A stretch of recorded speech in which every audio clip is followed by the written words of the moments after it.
Olá pessoal, tudo bem? Nesse sexto vídeo nós vamos tratar aqui de algumas passagens da Bíblia. Não estou dizendo que a crença na reencarnação ela foi baseada na Bíblia, ela nunca foi baseada na Bíblia.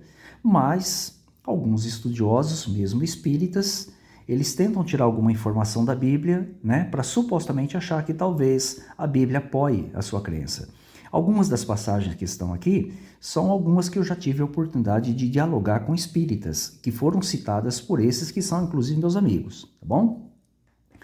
Ao mesmo tempo que a gente vai analisar a questão aqui, se a alma é algo distinto, imaterial, distinto, inteligente, separado do corpo, que pode voltar ao corpo, também vai derrubar a tese, para aqueles que defendem o sono da alma, o galardão da alma no paraíso de Deus, ou até mesmo o sofrimento no inferno para aqueles que morreram sem Cristo, como pregam muitos evangélicos, tá?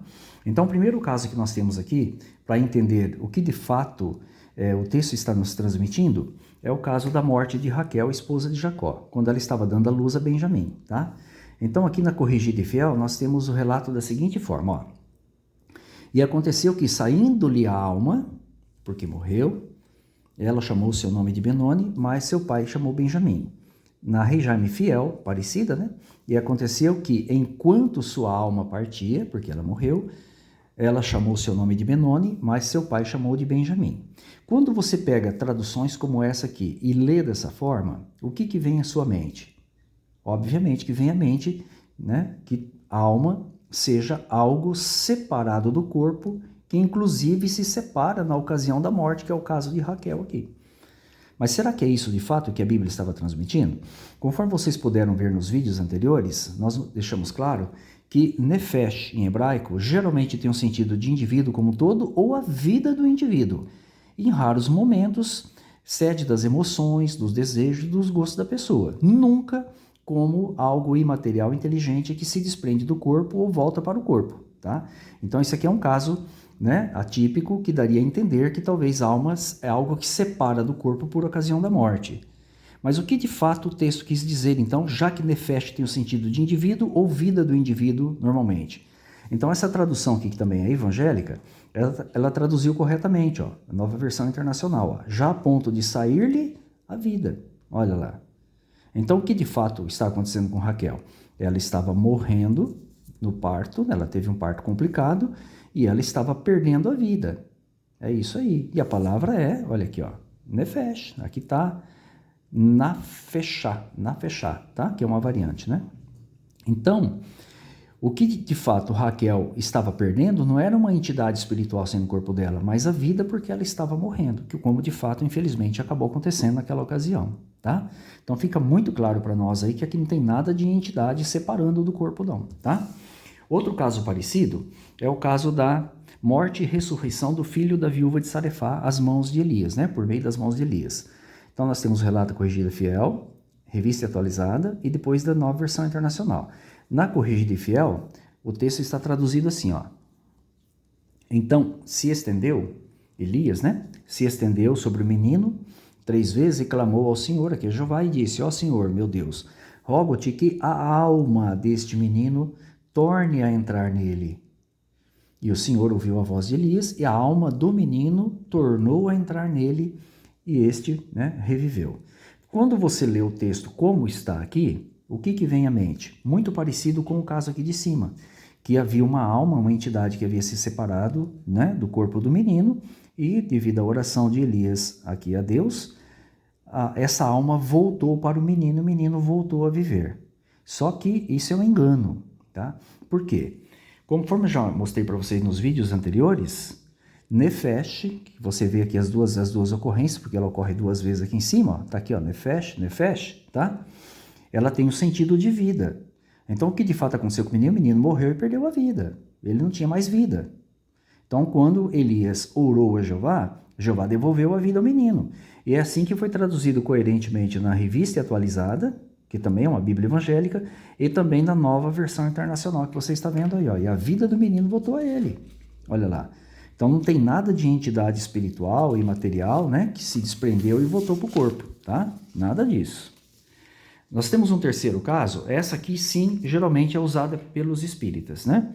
Que eles falam que o João Batizador era uma reencarnação de Elias. Será que de fato é mesmo? Então a profecia de Malaquias apontava que Jeová enviaria o profeta Elias. Nós entendemos que Jeová enviaria alguém com a mesma personalidade e coragem de Elias para pregar e trazer as verdades que o povo precisava ouvir, né? Então é uma linguagem figurada. Tanto que quando você chega aqui no Evangelho de João capítulo 1, versículo 21, aqui os judeus interrogaram João Batista e perguntaram para ele, ó, olha lá, então quem és tu? É Elias?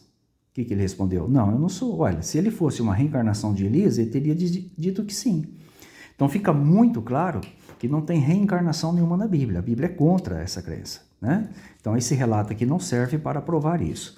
O quarto caso que nós temos são das almas vistas pelo apóstolo João, né, no livro de Apocalipse. Esse relato se encontra especificamente ali em Apocalipse capítulo 6, versículo 9 e 10.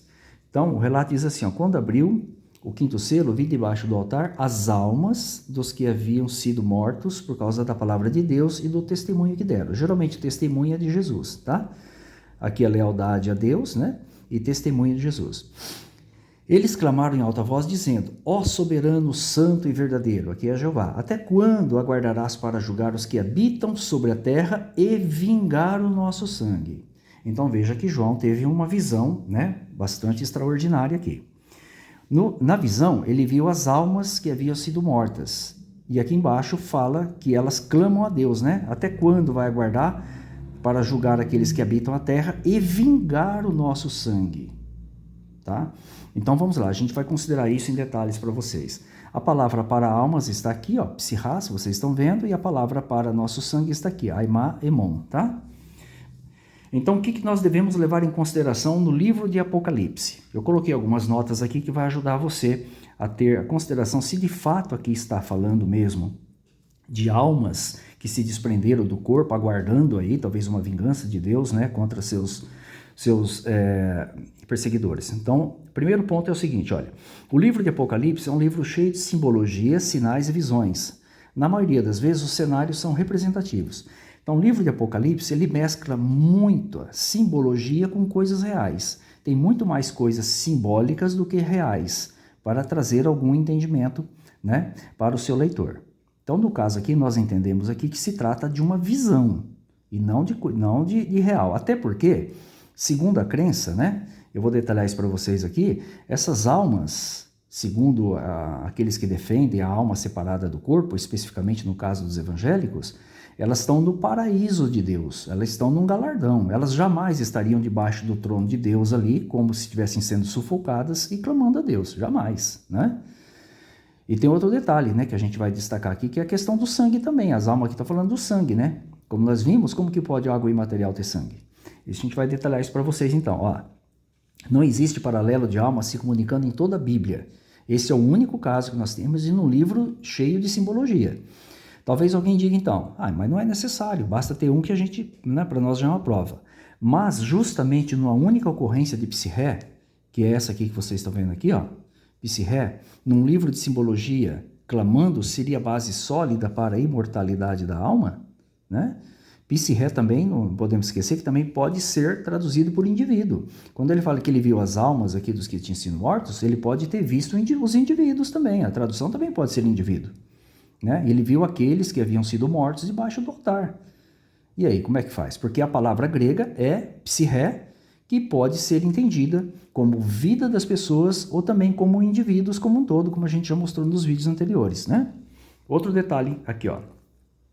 Se a gente for levar ao pé da letra, na literalidade, como se chama, a alma ela teria que ter sangue, não. E isso foge ao conceito da imaterialidade. É o que eu acabei de destacar para vocês aqui. Almas pedindo para Deus vingar o seu sangue. Alma tem sangue? Óbvio que não tem. Então aqui nós entendemos que se trata de fato de indivíduos, não é?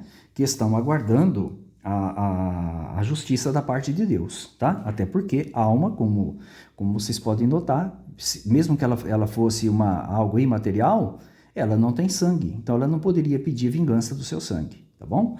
Por isso que é uma linguagem simbólica, né, usada aqui, não deve ser usada de forma literal, tá bom? E para concluir isso aqui, ó, então, de acordo com a crença da imortalidade da alma, as almas estão no paraíso, conforme eu comentei com vocês, no paraíso de Deus, né? Elas não estão sendo sufocadas ou coisa parecida, né? Como se estivesse debaixo de um trono ali, né?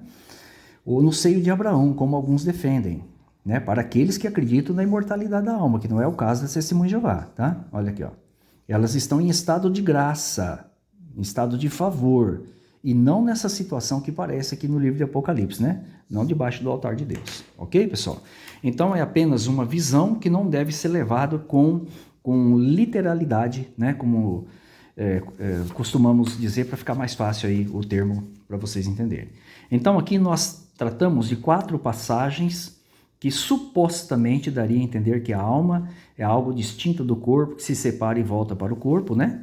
O caso aqui da morte de Raquel, também o caso aqui da morte e ressurreição do filho da viúva de Sarefá, o caso aqui de João Batista, se ele era o Elias reencarnado ou não, e também aqui das visões das almas pelo apóstolo João no livro de Apocalipse. Ok, pessoal?